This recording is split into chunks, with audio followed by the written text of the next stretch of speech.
Welcome back to the Stick 'em Up podcast. Brundi, it is we are nearing the end of round 3, and these playoffs have been they've been a lot more entertaining than playoffs have in recent years, but this round in particular has been fantastic. It has been so back and forth. Yeah, we've been getting just great playoff hockey from the start of the playoffs up until now. And even going into tonight, we had both the Western Conference Final and the Eastern Conference Final, both tied up at 2 games apiece. And obviously, after tonight's a little bit different now, but it really just shows, how just competitive the playoffs have been this year. And whatever matchup we get for the Stanley Cup Final, we're going to get a very exciting matchup, regardless of who it is. Yeah, a lot. And I mean, the number 1 seed out of 3 of the conferences, and the number 2 seed out of the Pacific. So it's not exactly a surprise to see any of these teams here, but it's absolute top tier talent. We're going to see a fantastic final when it gets there. We will be talking about the playoffs a bit more at length, kind of in the middle of the podcast here. But first, we want to start out with talking about the PWHL, the Professional Women's Hockey League. They've got a couple of things going on. One of the things being that they announced that their team names and logos are going to be unveiled sometime this summer, which is great to hear because as fantastic as their product has been, it is still a bit weird that they don't have logos for any of the teams, and it's just kind of no team names either. It's just PWHL Boston, PWHL Toronto, Minnesota. So it'll be nice to finally have a little bit more personality behind each of those organizations. Yeah, I completely agree. I'm looking forward to what we get, like what the logos are going to be, what the team names are going to be, because it just adds a little bit more to the league as opposed to just the Toronto team, the Ottawa team, and whatnot. Like it adds a little more character to the league. The Utah Hockey Club. Yeah, well, we'll get to Utah as we kind of know where their name situation is probably going. So it just kind of adds more to the league, and I think it also now kind of sets it up more so.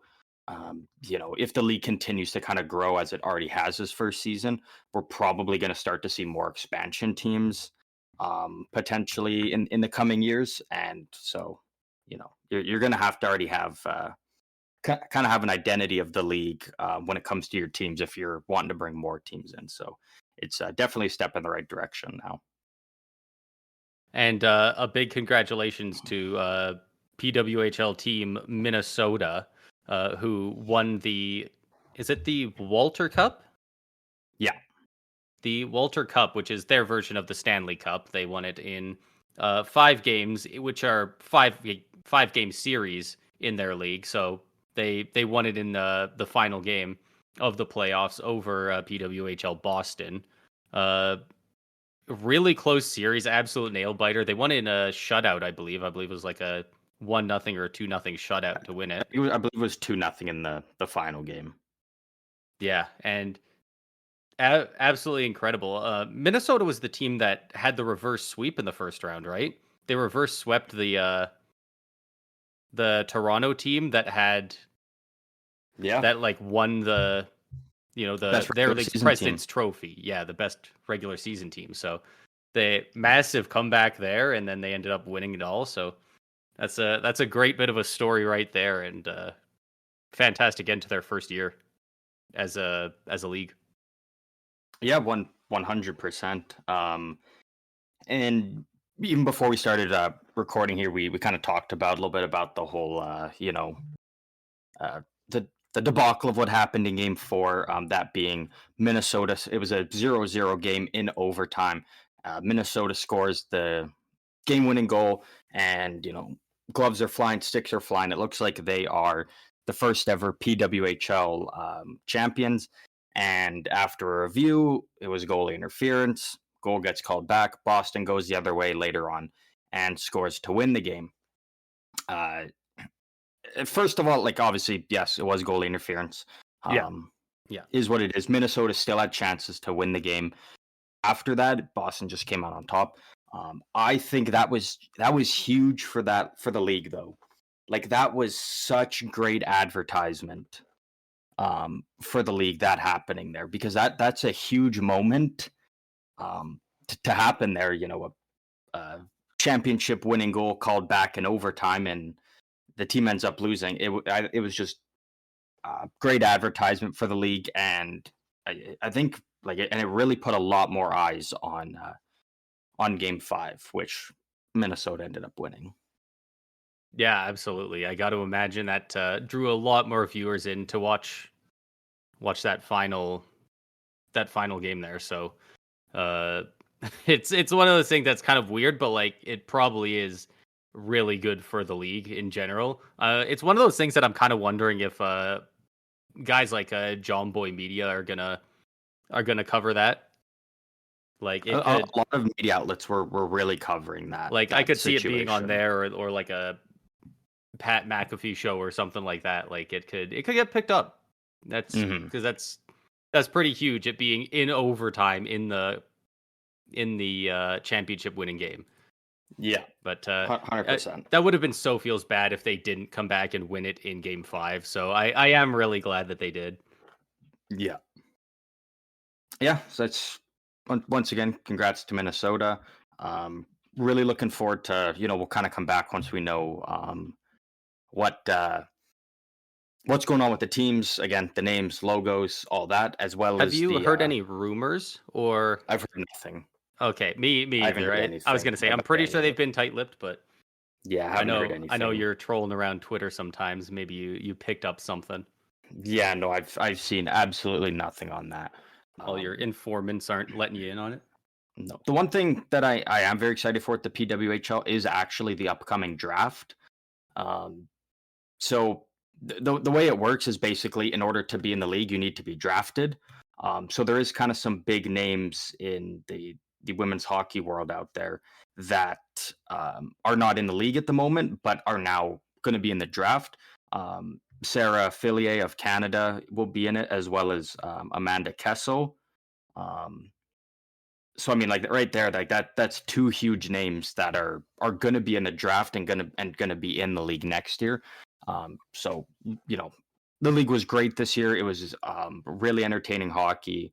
Uh, Obviously, you know anything can happen. Like, again, Toronto was the best team. It kind of seemed like they were the team to win it all, and then you know, very first season reverse sweep, and Minnesota wins it. So it's going to be very exciting to see where some of those high end players slot in now and into the league here. Yeah, yeah, it'll be interesting for sure. Um, did we want to talk about the playoffs or the coaches next? Um, let's do the coaches first Sure. in the NHL. We've got actually, before we get to the coaches, doing our due diligence to kind of focus on all things hockey, as we like to say. The IIHF World Championship has officially concluded, and it went just as we had expected the last time we talked about it. Canada lost to Switzerland, and Sweden got dominated by Czechia. Sweden goes on to beat Canada in the bronze medal game, and Czechia, the host country, defeats Switzerland to capture their first gold medal, and I think it was like 12 years or so. So Yeah. congrats to Czechia, congrats to Switzerland. I mean, knocking off Canada in the semis is no easy job, and Yeah. to do that in itself and even make it to the gold medal game is really incredible for Switzerland. Yeah. And that Czechia team, God, they played their hearts out. They wanted it so Yeah, bad. yeah, And well, and they get deserved it. I thought they were the them team being that the gave the most every game. absolutely. And them being the home team and going out there and just a gutsy performance, like that was so feels good to watch, man. Like, and like the celebrations were enormous in Czechia as well. Like, this is Yeah, like around here, more people are going to focus on the Stanley Cup and because it's kind of a bit more domestic here, but there over there, like that's their Stanley Cup for a lot of Europeans over there. You know, a lot of them don't watch the NHL as much. They watch this stuff that's going on over there. So that is absolutely massive for them. And I know a lot of the guys. I think Pasternak was saying in an interview after they won, like, how about Czechia in the what is it called, the four countries Face off or tournament? whatever, yeah, Yeah, that they're doing next year, yeah. yeah. Like he's saying, we just won. We're the best, and you didn't even invite us. We're not even in the top four. So, and fantastic point by him. Like they won. They beat Sweden. The team mean, they beat yeah, Canada. I get it, but at the same time, it's also like the NHL is kind of doing a trial run with this. I think it's kind of a setup to get back to the World Cup of hockey, and you know, I think they're trying not to make it too big because it obviously is taking place during the NHL season. I think their plan is kind of a, I think it's like a Thursday to Sunday kind of thing. So if you had too many countries in there, it kind of just gets a little bit too filled up, and then it goes. It would be way longer than what the NHL is intending, considering they're keeping the. I think you could still do it with four teams. I think most people just want Well, like that's what they're doing though. They're doing four countries. yeah, but only four countries. I'm saying they should have four teams, and they should have like Team Canada, Team Sweden, if you want to call them number two, or you know what, probably Team Canada, Team USA, Europe East, and Europe West, or something like that. Like a way that there's four teams, but you can involve everyone. I don't know. I don't really. Like Honestly, I the fact don't that care guys too like much about it just because we are getting the Pasternak and Olympics. Draisaitl aren't going to be there just makes Yeah. no sense. Yeah, but I mean, we're getting the Olympics with everybody, so I'm not too, I get Pasternak's point, but like Yeah. I'm It's not more too of just a thumb afflicted to the by it, nose. but It's an yeah. absolute snub than Mhm. an Yeah, well, yeah, actual and problem because it and is a again, trial it's it is a whole kind of thing of to get back to they can do the World Cup of hockey. And again, it's just a big part of it is just it's taking place during the regular season. run. It's taking place during the All-Star break, though, right? I'm not entirely sure. I don't know what the exact date is, but I know it's not the same like time as the the All-Star game is going to be its own thing, and I think it's like a Okay. week or a week and a half later. It'll be um, the Four Nations face off or whatever they Interesting. call it. I think that's what they call it. But Yeah. I feel like I um, see it get called something different everywhere I look, so who knows at this point. yeah, and then to just wrap up with the rest of the stuff outside of the NHL. The Memorial Cup is kind of in the final stretch here. We do know that Drummondville they went 0-3, so they are the first team eliminated. Tomorrow night, because we are recording this on Thursday night here. Tomorrow we will see the Moose Jaw Warriors go up against the host, the Saginaw Spirit, and the winner of that game will then play on Sunday. They will play the 3-0 London Knights for the Memorial Cup. The team that was eliminated, which league were they from? The QMJHL. They were the Q? Okay. Yeah. And then, so here's my thing, right? I'm kind of rooting for the Moose Jaw Warriors. I really do like that team, and the fact that again it's the WHL team that's over there. Obviously, I'm kind of cheering for them a bit more. If the London Knights were to win, awesome, good for them. Just as long as it is not the Saginaw Spirit, because I do not like when the host team wins, the team that didn't have to go through all of the playoffs and win 16 games, Right. like the other teams that kind of just because they're the host, they get a free pass into it. And I just never like seeing that. I like seeing a team that had to grind throughout the entirety of their respective playoffs in their own league, and then get into the Memorial Cup here and then win it. So Yeah, it does feel a little John Cena-esque the way they're just kind of slotted right, into the finals there all of a sudden after everyone yeah, else does the work. So that's a very fair point. yeah. So I'm hoping that we can see the Moose Jaw Warriors come out on top tomorrow, and then I think either way, whatever way you look at, whatever the final matchup is, I do think the London Knights probably win. Like this team Yeah. is just absolutely stacked from top to bottom. Insane I for a mean, junior team. It's insane how much staying power a junior team has had over the last like like decade, they've had so much Yeah. success. Like you No, can only you can really only good hold at on to transferring. players for like 4 years, right? In Yeah. juniors. So like they have multiple like championship caliber teams with like not a single player the same. So Yeah. that obviously that speaks to how good their scouts and their coaching staff is. But like, Yeah. damn, props to them. Yeah, 100%. So, we haven't decided what our schedule is going to look like for next week, but the next time you hear from us, we will be talking about the final results of the Memorial Cup tournament here this year. But Kind of with that, kind of oh, do you have transitioning something else? into. I was just gonna say transitioning into the coaching discussion. I want to know: do you happen to know the London Knights coaching situation? Like, have they had the same coach for a couple of years? Do you think, a guy with a bit of longevity to his success, is he going to make the jump to the NHL No, anytime soon? Do you think? no, no. It's their current head coach is Dale Hunter, who has been there for many many years, and he is the co-owner of the team, the president of the team. Um, Oh, right. We did talk about this at one point or another. Yeah, and Yeah, then he's his like, his brother Mark Hunter, he is also co-owner, vice president, and the general manager of the team. So they, like I mentioned before, they run the show there. They've had nothing but success there, and they're the owners. So no, they won't be going anywhere. Probably ever. Like it's probably once when they leave, it's because they're retiring and they're just like going to be like, hey, we're the owners now. We're going to let someone else kind of take over. yeah, no kidding. Look, I just googled him.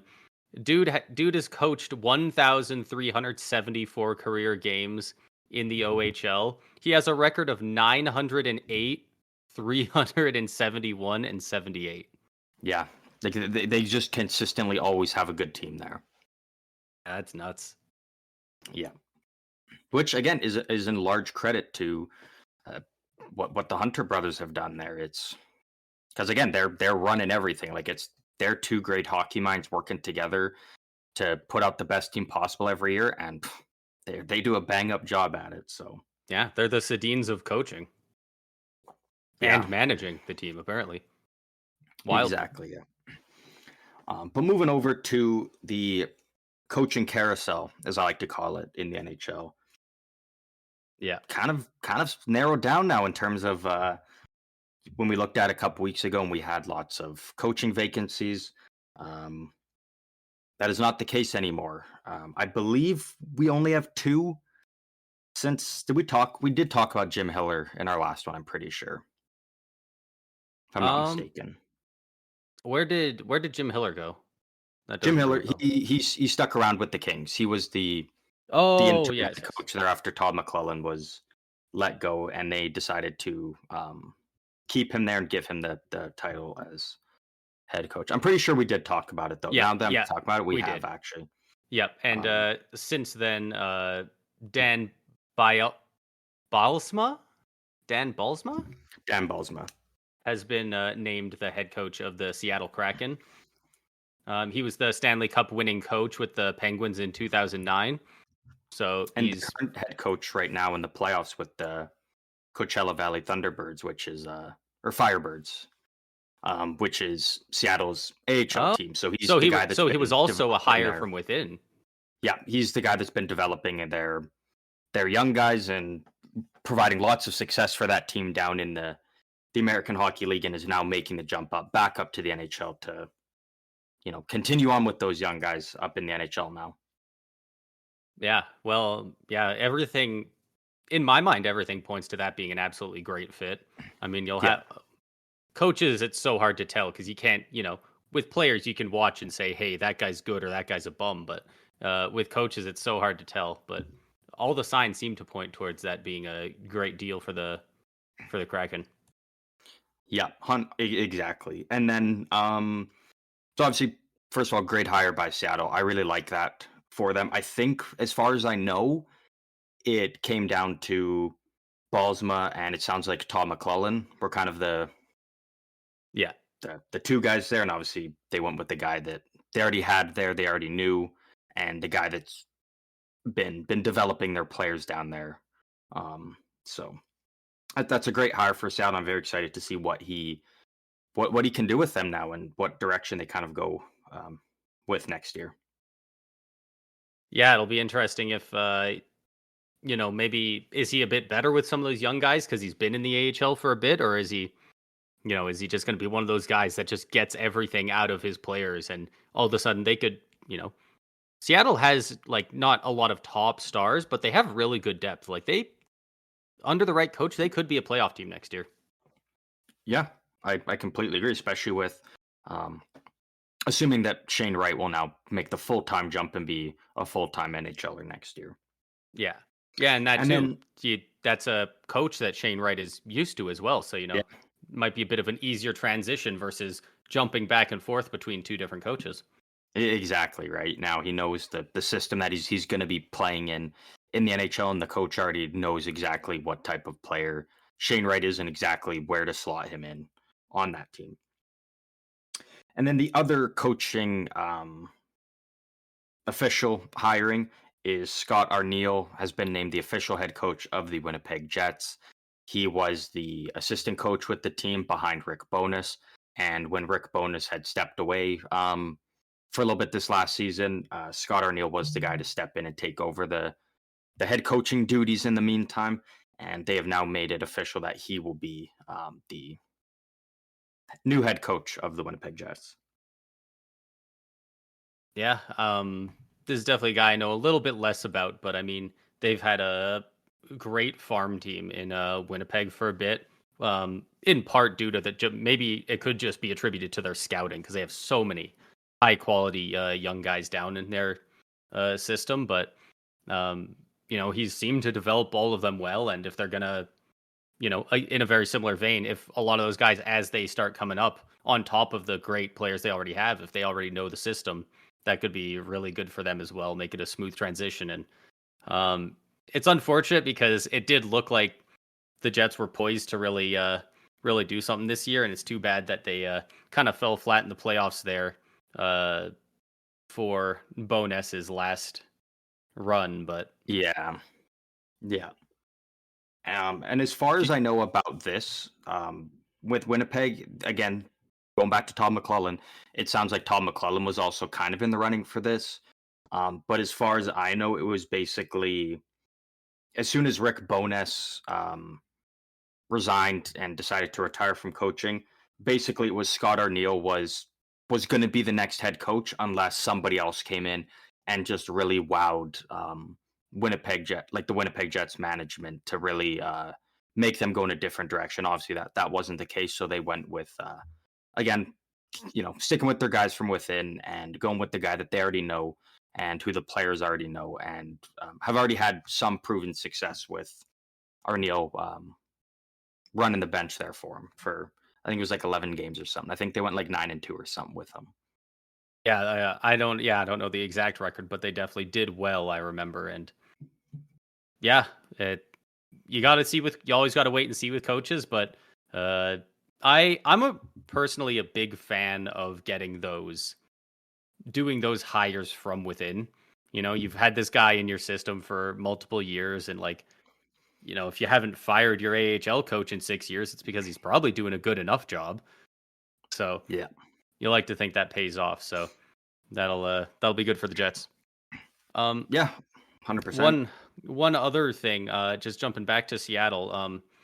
For those who don't know, they're the Coachella Valley Firebirds assistant coach, Jessica Campbell, is apparently in rumors for taking the assistant coach job with the Kraken as well. It sounds like they're Dan Bialsma is considering bringing her up as well from the AHL.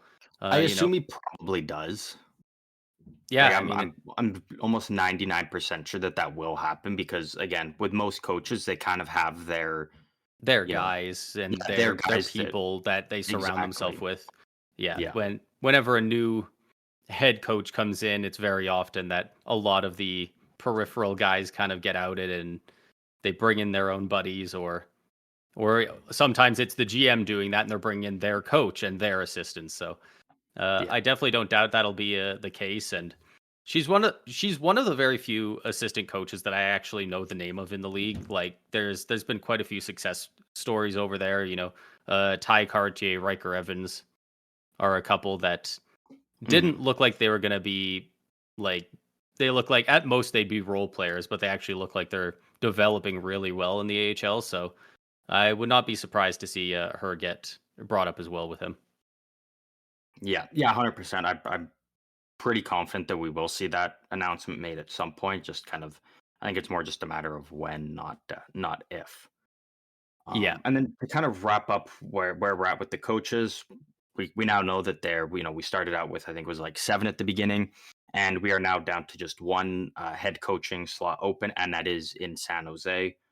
Um, as far as I know, it's down to 3, but it's really sounding like it's a two-man race.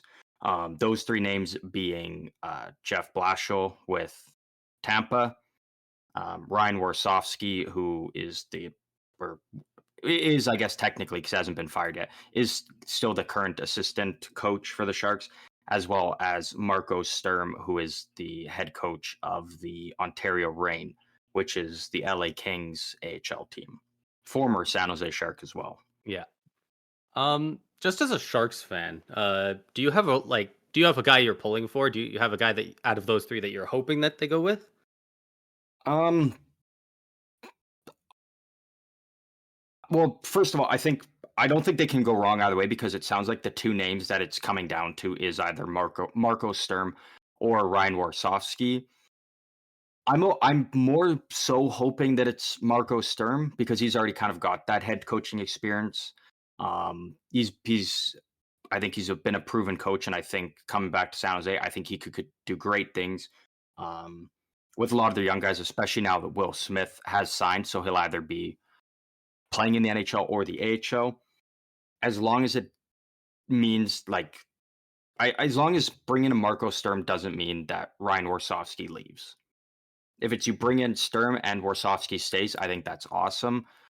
But if you're losing Warsofsky to bring in Sturm, then I would kind of like that to rather just see them actually just promote Warsofsky to the head coaching Right.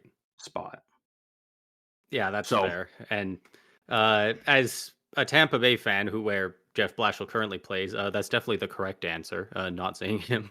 He's the one in charge of our defense, and I believe possibly also our penalty kill, which admittedly has been very good. Our penalty kill, but on the compared to past years, 5-on-5 in the defensive zone, a lot of times this year our team looked kind of lost in there. So mhm, and that was like directly after he got put into that position.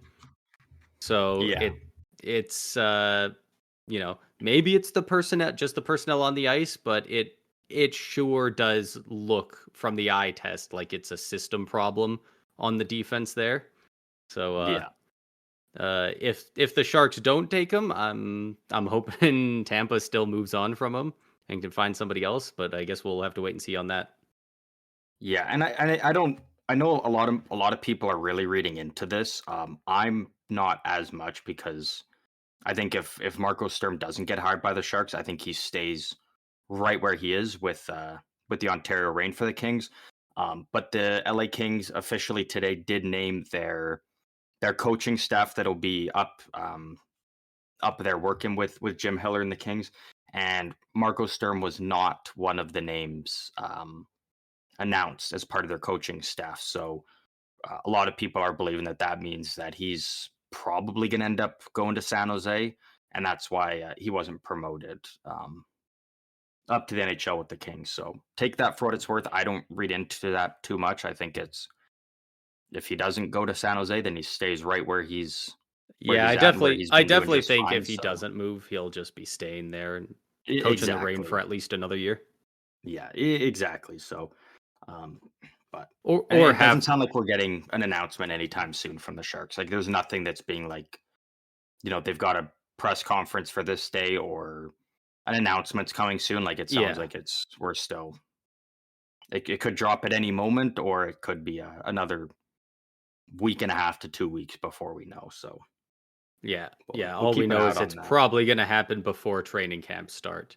but Well, it'll happen that's before quite the a bit away. draft. So It'll happen before the draft. I'm 100% sure on that. yeah, But again, like that's still well, actually, it's not even that far out. Like we're what?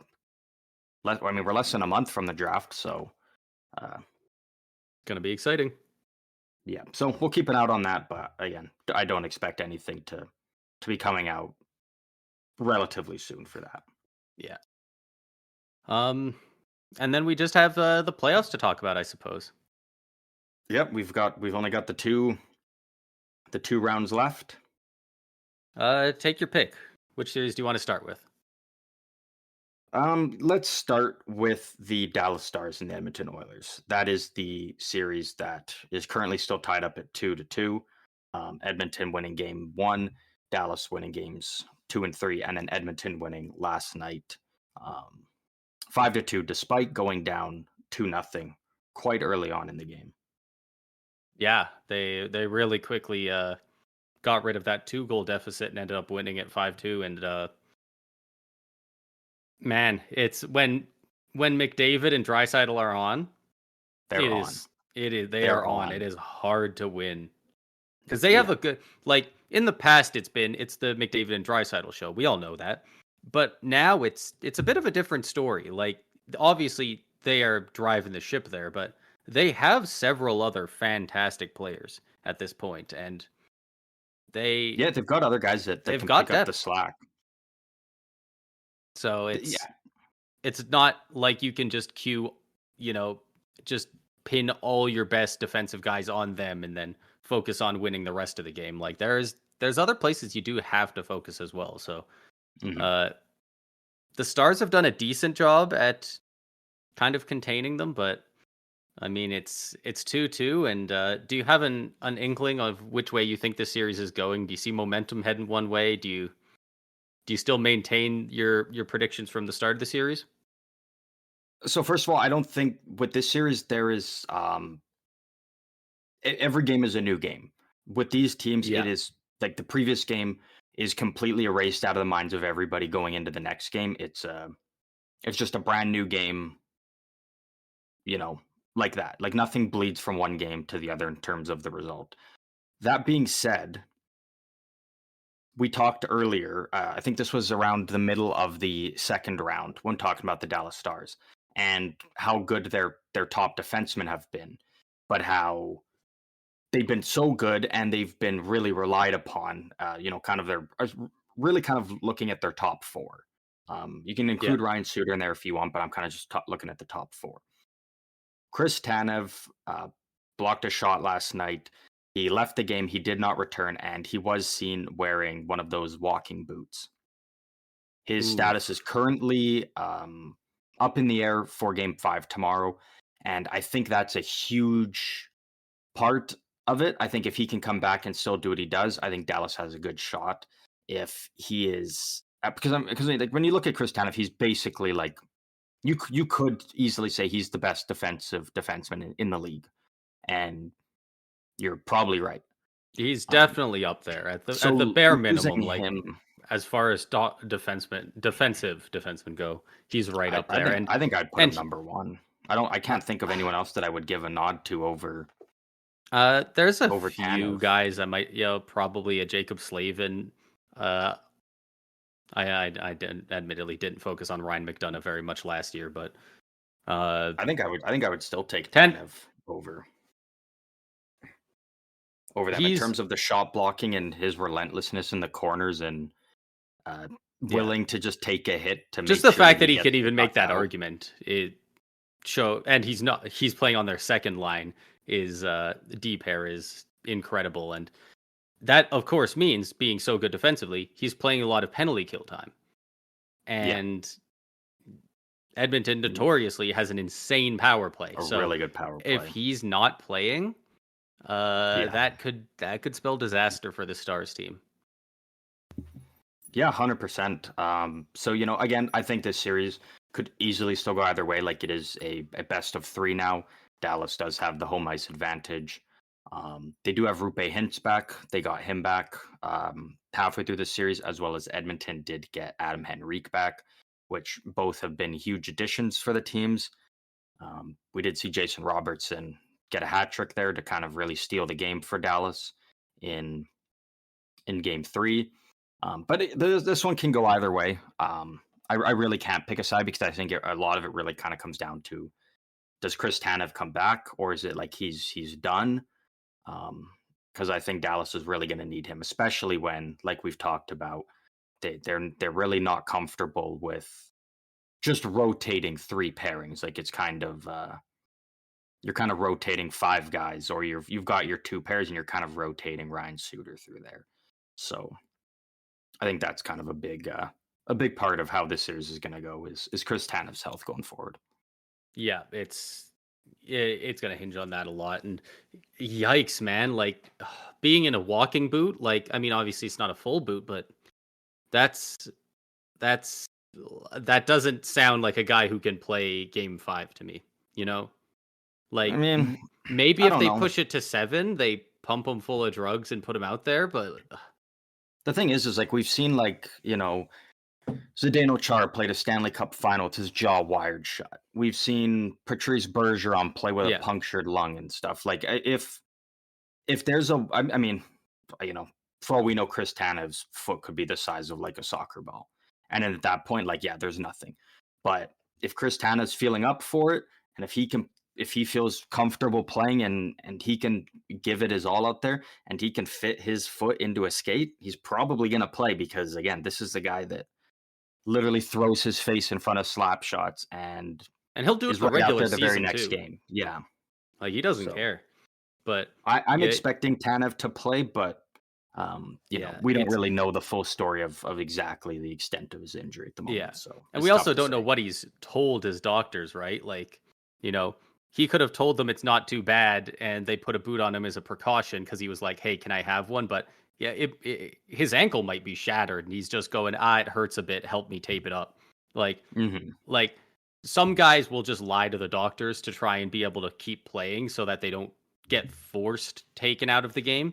And it's such a weird, complicated system because it's all team doctors. So sometimes the team doctor is like, you probably shouldn't go out there, but it's Game 7. I know you want to be out. You want to be out there. The team wants you there, so they let him go out. And I'm sure there's some doctors that go, no, you can't do this. So there's a lot of different variables to it. Of course, the major one being how bad the injury is, but something tells me that whatever we hear in games 5, 6, or 7, if he comes back, versus what we hear at the end of the playoffs, are going to be 2 different diagnoses. Yeah. I think that's a fair assumption to make.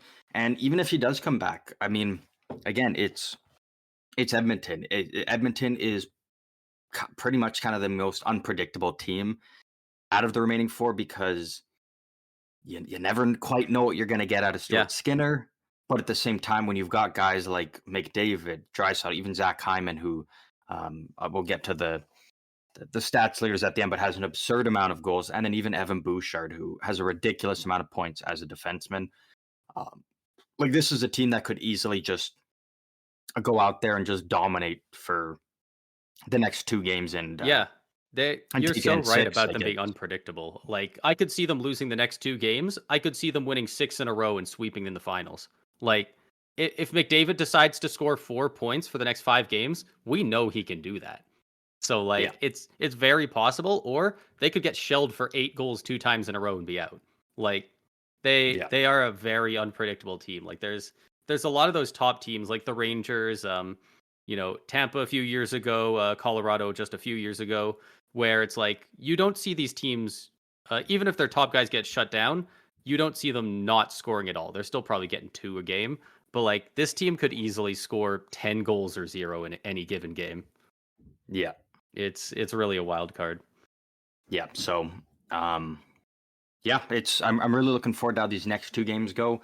And my prediction that I'm going for, because I really can't tell who's going to win this, but I believe with the level that these 2 teams are playing at, I think whoever wins Game 5 tomorrow probably does end up winning the series, whether they just win it Yeah. out in Game 6 or they win it in Game 7. I have a feeling that whoever comes out on top in Game 5 will end up winning this series here. Yeah, I agree. And I've been feeling pretty good about the Stars all playoffs, but I'm starting to think that this might just be Edmonton's year. They I don't know if they're necessarily going to win a cup soon, but McDavid will win a cup in his career. He's got to do it one of these years, and this very well might be that year.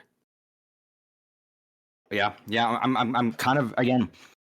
I'm I'm very clearly on the Dallas bandwagon. I've been since the beginning, but I just have that feeling it like that's just as much as I want to be like, oh, Dallas is going to win this or something. Like They feel like such a it great really team, but feels like it is it Edmonton's year. it I just do feels agree like with you. Edmonton's starting to get that magic. It's just starting to happen. They've got the top three guys in the points leaders, like you said. We'll talk about that later. One of them's a freaking defenseman, by the way. Like Yeah. they're unreal right now, and yeah, Mhm. nothing else to do but wait and see. Yeah, I completely agree. Um, Um, Moving over to the Eastern Conference yes, Finals, we now know where this one is at as Game 5 concluded tonight with the Florida Panthers winning that game 3-2. Sam Bennett getting the empty netter to make it 3-1, and then Lafreniere scoring not long after to make it back to a 3-2 game. that would have The been a Florida crazy Panthers, comeback. yeah, and the Florida Panthers are now up 3-2 in this series, and they are going back home for Game 6, a chance to go back to the Stanley Cup final back to back years and a chance to get it done in 6 games in front of their home fans. What are your thoughts on this series and where we are at? Oh, I man, I really don't like either of these teams. So many of their players are unlikable, but God, they are fantastically put together teams, especially for playoff hockey. Um, Fantastic coaching as well on both sides for these teams. yeah, absolutely. Probably two of the top five coaches in the league, uh, and they're both getting great goaltending. The Rangers maybe a bit more so, but I mean, still very solid goaltending on both sides. Uh, the Panthers eked this one out, and now they've got the series lead. And I really hope this game goes to Game 7 because God, that would be fun to watch.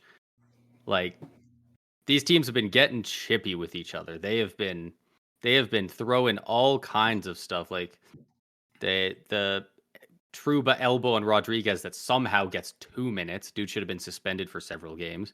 Uh, who was it? Ryan Lomberg. I don't know if you saw the clip going around. I didn't see a lot of people talking about it, but dude should have been suspended multiple games for his elbow as well. He was just skating around in the neutral zone and elbowed some dude in the back of the head without the puck, nowhere near the play, and the dude just had to leave the game.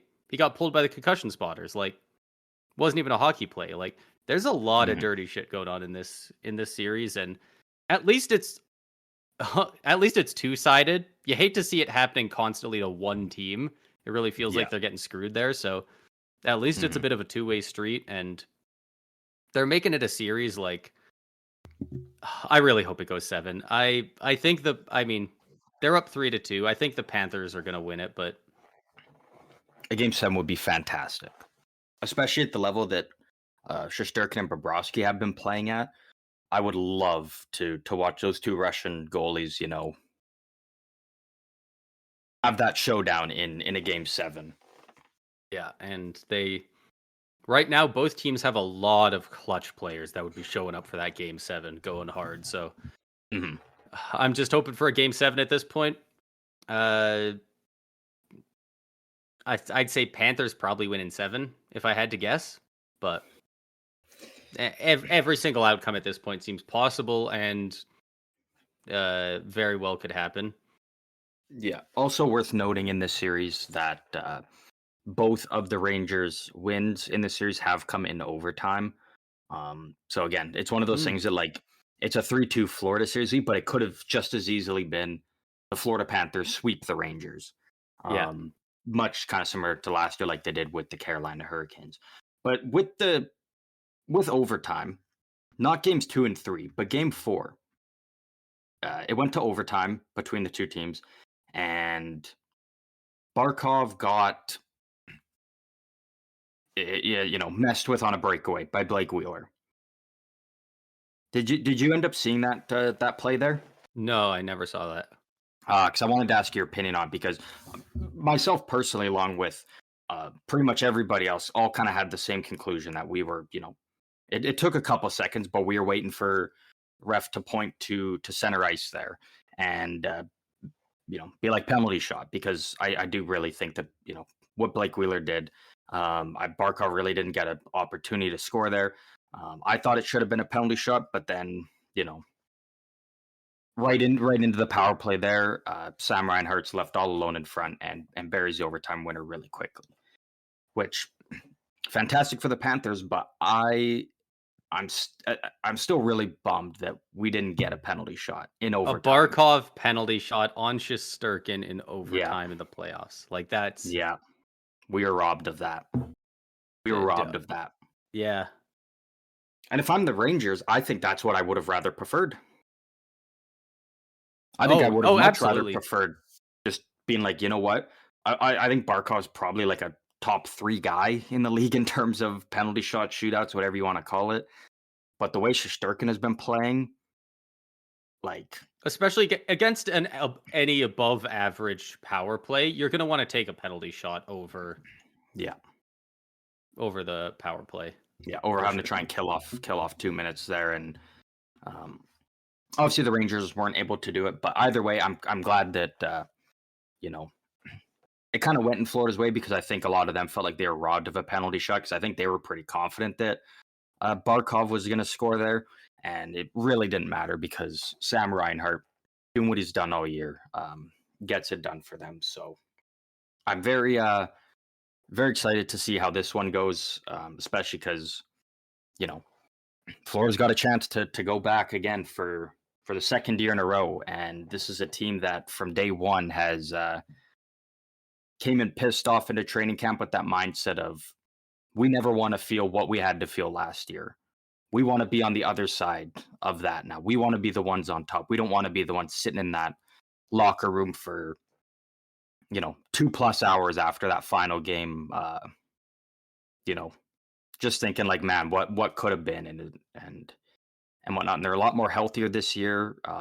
So Yeah, this is man, all 4 of these teams feel like they deserve it so much. It's really coming down to the wire. Like, how often do you get to the final 4 and the series are tied 2-2 on both sides? Like sometimes you'll get all the way to the conference finals and then you'll just get a sweep, and it's like, what happened? Like, yeah, and like we said, both series have been so close.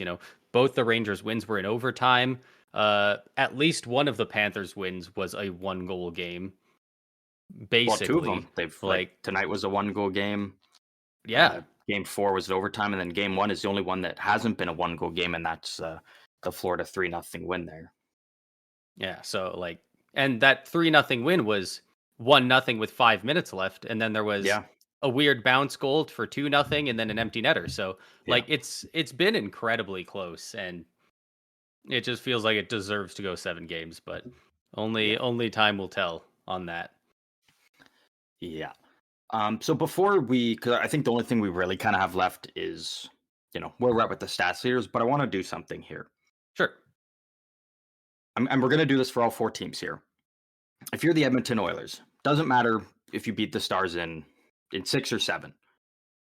If you're the Edmonton Oilers and you go to the Stanley Cup final, would you rather face the Rangers or the Panthers? Who would you want as your opponent? For the Oilers, I would rather have the Rangers. I would have the Rangers too. Yeah, I think Florida's a nasty team. They both are, but I feel like Florida, specifically the way they play, is very nasty. And not only that, you've got you got 2 guys that are kind of your bandwagon to get you there, and there's too many guys who would be willing to Alex Pietrangelo, Draisaitl's hands. Well, the last thing Edmonton wants is to go up against Matthew Tkachuk in a Stanley Cup final. Secondly, up until tonight when Chris Kreider scored a shorthanded goal assisted by Mika Zibanejad, both players had 0 points through the first 4 games. And that is because they were always matched up against Alexander Barkov's line, consisting of him, Reinhardt, and Verhaeghe. And so that's who, uh, they would take their pick. It's either, hey, you want McDavid or Draisaitl? Probably McDavid. And they would be going up against McDavid every game. And then you could easily just roll Kachuk's line with Sam Bennett and just, hey, go out there and just beat up on Draisaitl. So I think if you're Edmonton, I think you would much rather have the Rangers. I think that's a much more manageable opponent for them. Yeah. Just in terms of, again, like not like Florida's a better team. It's just the way Florida plays and the way that they're set up, I think definitely poses some issues for Edmonton. But if you're Dallas, who do you want? This is a lot less cut and dry for me. I'm leaning towards the Panthers for them, honestly. I think Dallas is a lot heavier of a team. They can deal with a lot more of Florida's shenanigans, and I think that as good as he's been, Bobrovsky is a bit of a weaker goalie than Shesterkin, and I think they have a lot of guys, especially their depth guys, that could feast on that a little bit more, or at the very least not get goalied as much. So I would probably take the Panthers if I'm the Stars. I'm the same thing, and there's only one definitive thing that's the sole thing, and it's the kind of going back to the X Factor thing that I had talked about at the beginning of the Florida Ranger series, and that is Matt Rempe. Because I think when you're looking at, if you're Edmonton, you've got Desharnais if he's playing, you've got Corey Perry, you've got Evander Kane, who Kane more specifically probably doesn't win in a fight against Rempe, but is at least willing to kind of try and put him in his place and fight back against him. Whereas with Dallas, I really like if Rempe's running around bulldozing guys and even Jacob Trouba, if he's throwing elbows, like Dallas really just doesn't have anyone that I feel like is able to go toe to toe and kind of dish it back to them or try and I don't know if they would them pay for it. Dish it back in a 5-minute for fighting situation, but I think Jamie Benn would definitely take exception to it, and I think he would. I guess Ben actually, yeah, Ben probably. But again, I think that really sucks for Dallas. Like if you're trading off Rempe for Ben, like that's yeah. I don't think they would have him go out there and fight him. I think it's more of a I'm gonna go out there and be a dick to them for 15 minutes of a night, and Rempe's gonna be a dick to you guys for 5 minutes a night because that's his ice time, and he'd kind of try and get him back in other ways. Because you can't send your captain out to go get beat up by a dude who's like 6'7". So that's an interesting matchup for sure, and especially you can just imagine the highlights of Rempe deciding I'm going to be a dick and going after Logan Stankoven, who's 5'9". Like I think he's even smaller. Like dude's gonna knee him in the head. Yeah, so. Probably could. And Jacob Trouba, don't even want to think about the carnage he could cause. The Florida Panthers.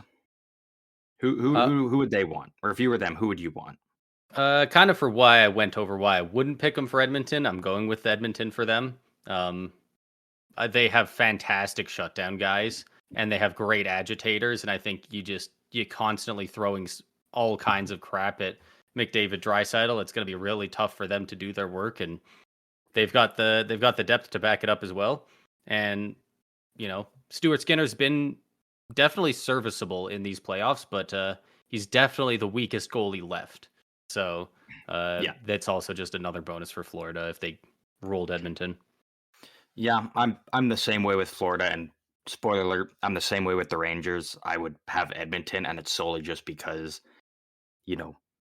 if you're Florida and you're sitting there like, man, we just had to beat Vasilevsky, we just had to beat Jeremy Swayman, we just had to beat Igor Shesterkin, and the Stanley Cup final, we get Stuart Skinner. Like that's, I mean, Like, Very, very true. and then even with the Rangers, I mean, uh, what they do, especially when Chris Kreider gets in there crashing and bashing in front of the net, and how, especially with how good their penalty kill has been for the most part, which obviously Edmonton relies heavily on their power play. Like, I think either team in the East is sitting there like we would rather have Edmonton solely just Yeah. because of the goaltending. Like, not saying like Stuart Skinner's going to go out there and let in if he's in the Stanley Cup final like No. 6-7 against per game, but it's just for if you're the Panthers or the Rangers, you would much rather be shooting on Stuart Skinner than Jake Ottinger. Yeah, absolutely. But I will Uh, ask you, the Rangers, what? I completely agree with Okay, the I kind Oilers of as well. figured. I Yeah. kind of figured. Yeah, it's a little bit closer than Florida, but yeah, it's still the Oilers, and maybe it's just for that what we were saying earlier. They're unpredictable, and you can see a world where you predict that they do poorly in the finals, from the Yeah, Oilers side. But that Dallas team is really consistent, and if you're facing Dallas, I think there's no way about it for either of the other teams. It's going at least 6. Um, I could I I could see a world where the Oilers get swept in the finals. I could also see the Oilers sweeping in the finals, but like, uh, yeah, there's Stuart Skinner would need to have like the 4 games in a row of his life. yeah, and we've seen it happen before with all kinds of goalies, but yeah, Mhm. they definitely have the most holes in their lineup. Their depth is not quite as elite as the other 3 teams. Their goaltending, so And they don't have I mean, not like their defense sucks. Like, I mean, they've got a really great defenseman in Bouchard, and Ekholm's obviously very solid. But in terms of their overall defense, I think they have the weakest defense, I'll say, out of the 4 remaining teams. yeah, But I think either way, we can agree that whatever matchup we're going to get in the Stanley Cup final here is going to be very exciting. yeah, I will and say though, if you are Sportsnet, you are hoping and praying every night that you can get a New York Rangers Edmonton Oilers Stanley Cup final. yeah, that's They would exactly what I much was rather thinking. have that over a Dallas, Florida Stanley Cup final. I was for a second I thought you were gonna say Panthers Oilers for the Matthew Tkachuk effect, but no, yeah, the Rangers Oilers that draws money. They want the Canadian team, the Oilers, especially McDavid and Draisaitl, going up against the Rangers, original 6, like the Yeah, place where every player seems to want to go. Gretzky Like, that's Messier's teams kind of like you can yeah, make so many different connections there. yeah. But again, whatever matchup we get is going to be just electric, and I can't wait to see how that. Well, first of all, how these 2 rounds play out, and then looking at what matchup we're going to get here. Yeah. Um, moving to the stats leaders, unless you have anything else you want to talk about first. I kept thinking that I had something, but I don't think I do. I've looked through everything, and I've got nothing saved. If That I you was like, remember I it, want to. we can do it after. Yeah, we'll come back to it. But as far as I know, I don't think we have anything. I had it sorted for 11 games minimum for the goalie stats, but that keeps Swayman in, who is no longer in. Should I just do the final 4 goalies left for the goalie stats? Might as well, yeah. Kind of just do like looking at Yeah, the Swayman remaining stats 4 and haven't how they. changed since the last while because they're Yeah, out. Still sitting at a 933, so he's not sweating it. yeah. Um, but yeah, we'll start with the goalies this time. Going by goals saved above expected throughout the playoffs, minimum of 13 games for the final 4 goalies. We have Igor Shesterkin with 10.2, Jake Ottinger with 8.4, and then a bit of a drop off to Sergei Bobrovsky at 2.9, and Stuart Skinner with a -1. Which honestly, like for what has been asked of Stuart Skinner, only -1 is pretty solid through 14 games in the playoffs. Yeah, yeah, 100%. Yeah, that's actually, and that's the thing though, right? Like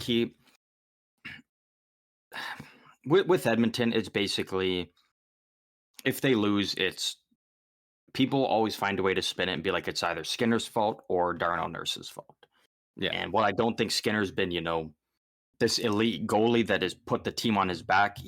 it's not like he's been going out there He's not and losing every them game they anything. lose, it's like, it's Skinner's fault. If we had, Jack Campbell when he was on the Leafs, we would have won. It's like he hasn't been great, but he hasn't, you know, like the team's still in the playoffs. They're tied 2-2 in the Yeah. Western Conference Finals. So he's If you want to make the argument that if you had average goaltending instead of your goalie, you would have won, I will hear that. But anyone who goes, man, if we had Shesterkin, we would have won. Well, yeah, no shit. That's why they pay the big bucks for a good goalie. Yeah, yeah, yeah. You have to go out and get an elite goalie. The same way, like after Tampa got eliminated, I'm not sitting there going, man, if we had McDavid, we would have won that series. Well, no shit. yeah, exactly, right. Like Like, yeah, it's a lot of people seem to treat the goalie as if they're not just another player and not a part of the team. But it's the same as everything else. You have to go out and get a good goalie if you want to win. You have to draft one. You have to trade for one something. So, but yeah, he's been at the very least serviceable. There's a reason he's played 14 of 100% their games. exactly right. 100%. And then just going through the save percentage for those four as well. Shesterkin with a 923, Ottinger with a 917, Bobrovsky with a 904, and Stuart Skinner with an 887. Right on, Um, right on. and then for the points leaders in the NHL, we got quite a few Oilers up here at the top. With 28 points, Connor McDavid is in first. And then Leon Draisaitl with 26, Evan Bouchard with 23, Vinny Trocheck with 19, and Matthew Tkachuk with 19 as well. There's There's a looking lot of guys through. balling out right now. Yeah, where's the first Dallas guy? Miro Yeah, Heiskanen Dallas is and getting it done by committee. Jason Robertson are both tied for the lead on the Dallas Stars with 16. Both of them with 6 goals and 10 assists. So the defenseman not even falling behind the goals category either. So Yeah, but yeah, Heiskanen's been fantastic for yeah, Dallas. definitely my personal pick for the Conn Smythe in Dallas. Obviously, you could very easily give it to Jake Ottinger as well, I would say. And then also for goals, for a couple of reasons, this is kind of a little bit of a goofy list to look at. At the top, we got 13 goals for Zach Hyman, 10 for Draisaitl, 9 for Nichushkin, Verhaeghe, and Wyatt Johnston, and 8 for Kreider, Trocheck, Lafreniere, and Sam Reinhart. Lafreniere's been just an incredible surprise here for the Rangers in the playoffs, and we're really kind of starting to see that, that first overall pick, Lafreniere, that we were expecting to see with the Rangers. He's really kind of started to come into his own. He's just looks way more confident. There's been multiple cases where, he'd be in a position where he would normally pass it off, and instead he's now shooting it, and he's scoring with them. So that's really huge for the Rangers. That we're already a good team coming into the playoffs, but to now have your former first overall pick in Lafreniere really start to put it together, like that's really massive for them. Yeah, not to mention guys like Barclay Goodrow putting up 6 goals and 8 points in 15 games. Like, Yeah, who had 4 goals and I think like 78 regular season games this year for him. yeah, He's just a playoff guy. He's That's why just they're a paying playoff him the guy. big bucks. Yeah. They're not paying him $3.64 million a year for regular season numbers. Exactly.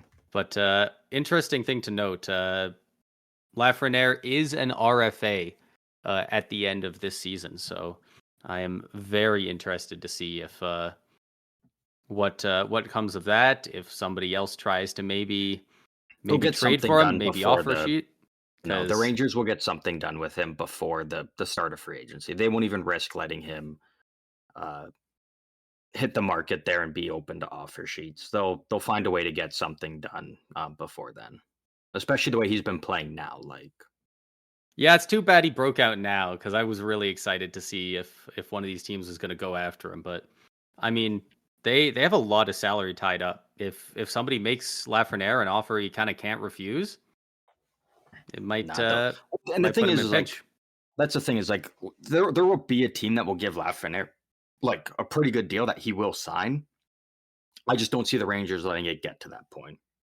Like we obviously know that um, their owner is the owner of the Sphere in Vegas, where the draft is taking place, which is why they didn't move their first round pick at the deadline. But I could still see them attaching maybe their first next year or 2 seconds or a second in a prospect or something, and probably moving Goodrow, despite how good he has been the playoffs, moving off of his contract and Yeah, opening up space so they can sign Lafreniere because they know if he hits the market there, if they've qualified him, like there will be a team that could even throw him like a you know an $8 million for 1 year type of thing.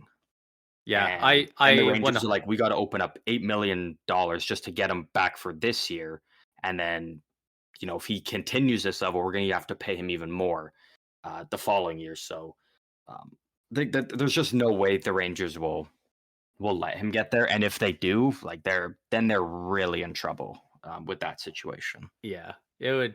I just love the thought of a team being like, "Hey, Lafreniere, we'll give you like 3 years at $9 million per." If and that kind of like does him a favor. It leaves him as an RFA at the end of that deal. But then he's like got a bunch of money and he's got a great situation. Maybe he takes like a bit more of a discount on a next deal with that team if they're like a rebuilding team at the end of those 3 years and they're starting to compete, that kind of thing. But in all likelihood, he does. He does stay there. They do get something done before. He's probably going to sign a bridge deal, I imagine. Well, he's In already that, on his. in that, two, This was his bridge deal. I guess this was his bridge This is deal, his but bridge deal that he's on, and he's. I mean, like if you're looking at him from the regular season, he's probably not worth a whole lot. But the fact that he's now coming into his own in the playoffs of all times and is now looking like a playoff he's been trending stud upwards like that, consistently, and yeah. like he's almost a point per game player in the playoffs. 14 points in 15 games, with 8 of them being goals. First overall pick pedigree, like hmm he's gonna command at least 8, I think. Well, and so that's what I was about to bring up is so when looking at RFAs is um if it's between like 6.4 basically to about 8.5. If it's somewhere within that range, you have to give up a first, a second, and a third if the Rangers do not match that deal, because the Rangers can only match. They can't offer him a different deal. They have to either give him that exact same deal or they get the compensation. If it's from just a little bit over 8.5 million to 10.725, it is 2 first round picks, a second, and a third. And so, again, assuming probably if a team's going to pry him from the Rangers, they're going to have to give a deal that the Rangers just can't match cap wise.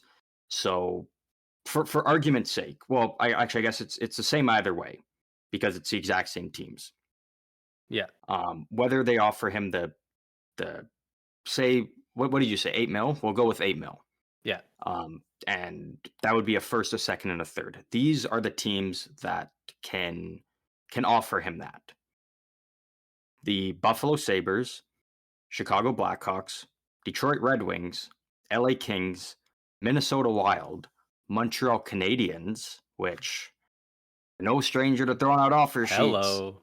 the Nashville Predators, the New York Islanders, the Philadelphia Flyers, the Seattle Kraken, the St. Louis Blues, the Utah Yeti or Mammoth. That's kind of the two names it sounds like we've come down to now, Yeah. and the Washington Capitals. Two of So those again, teams stick out. The rest of them feel like nothing to me. Um, the Blackhawks and the Canadians. the Blackhawks won't do it. You they are not risking. Like Lafreniere doesn't immediately turn them into uh No, like they're not willing to give up their first, their second, and their third when they're still coming out of a rebuild. no, Um, I don't think so. Ugh, but no, man, they but they the don't thought because of there's no Bedard conditions. and Lafreniere would be Because you fantastic. can't put conditions on them. Like it's straight up you're Yeah, giving those yeah, picks. And I think Chicago would love it. I think Chicago would rather just go the route of trying to pull off a trade. than having to give Probably, up yeah. their own first round pick. But the Um, Montreal Canadiens is the one that Canadians, no strangers to really RFA, stands out. going after RFAs either. If you're the So Montreal Canadiens, all right, because I just thought of this. Come draft day, if you had the opportunity to trade what we now know, the 5th overall pick, and then probably attach like maybe a lower level prospect or something, would you do that for Lafreniere? if it's a sign and trade with a contract I like, yes. Well, it doesn't even have to be a sign and trade. Like you can just trade for his RFA rights and then negotiate a deal Well, with yeah, him. but then but then you've traded Yeah, a it would top obviously 5 be pick a for a guy, so he has like all the leverage, like, yeah, it would obviously be like a or at least we're if you've trading talked for to you. him and What's been the in the deal we're gonna ballpark. do? Yeah, Exactly. as long as you've talked to him beforehand, assuming, let's say that pick ends up being probably TG Ginla, right? I Yeah, I he mean, there's looks like so he's many ways it can go. he looks like he's going to be good, but a lot of top guys do. Lafreniere, he looked like he was going to be good, and now he is good. Want a Like, and he French just Canadian? Like French Canadian, like that's all they want there. they have so many reasons to do it. I would do it. I would do it if I was the Canadians. Yeah, so I mean, there's like we could be He looking at a very fits their timeline perfectly. yeah, we could be looking at a very interesting off season coming It's up here with some possibilities out there. I'm rather consistently at this point at my age having these feeling boomer moments where I'm just feeling old at this point. But the amount of people calling a guy who is like 4 or 5 years younger than me a bust at this point is wild to me. Like, the dude's 22. Like, Mhm. obviously now we know he's not, but like, Yeah, even he's up beat the right up Bucks until the start of the allegations. playoffs, people were still talking like, still doesn't, it's he is not him, but Mhm. he's showing up now. And God, the prospect of having him on one side, Caulfield on the other, and Suzuki in the middle, that's Yeah, you gotta like that if you're that's Montreal, looking at real that nice. Second possibility. line Slavkovsky, dude. Yeah. They that that screams sexy rebuild to me. Yeah, I completely agree. Um, Now I'm but I gonna be think that upset when they resign him. Great. but I think that does kind of wrap up everything we got here. So we just want to say thank you to everybody once again for tuning in to another because we've got a whole bunch out now. Another episode of the Stick 'em Up podcast. We haven't fully decided what we're looking at for next week. I think a big part of it kind of comes down to where we're at with these series. Like if they're both done kind of by the end of this upcoming weekend, then we'll probably be coming back at you early next week with a Stanley Cup final preview. If these series go a little bit longer, then we'll kind of have to readjust and go from there. And if you want to stay updated on what we're doing, you can follow us on any of our socials where we will put out updates on what our schedule is looking like for next week. We are on Instagram, TikTok, and Twitter at SEU Hockey. Come throw us a follow, come say hi, and come to get all the updates because we have been putting out updates on what we're going to be doing. We've been posting lots of highlights from around the league, and we've been posting stuff to engage and chat with you guys about things around the NHL that some playoff related, some not, just anything to talk hockey here. Yeah, there's been a lot to say about the playoffs, and just getting out there and talking about it is just, God, it's so fun. I'm dreading that break in between when the Stanley Cup gets awarded and the draft, because it's just so much hockey all year, and then all of a sudden it's over. A team did it, and now what? Yeah, exactly. Right. Like it's going to be, I'm hoping we get some really interesting, stuff that takes place in between those two because, like, yeah, that is kind of the longest part of the calendar year. If you're a hockey fan, is that kind of time from the end of the Stanley Cup final up until the draft, just because, again, there's no games being played. There's not a whole lot of action happening. So we're hoping that this year with some of the possibilities out there that maybe maybe get some big stuff happening. So we will, if you want to be updated on all that happening with us in real time, follow us on any of our socials because we are posting everything hockey on there. Once again, thank you to everybody for listening, and we will see you guys next week.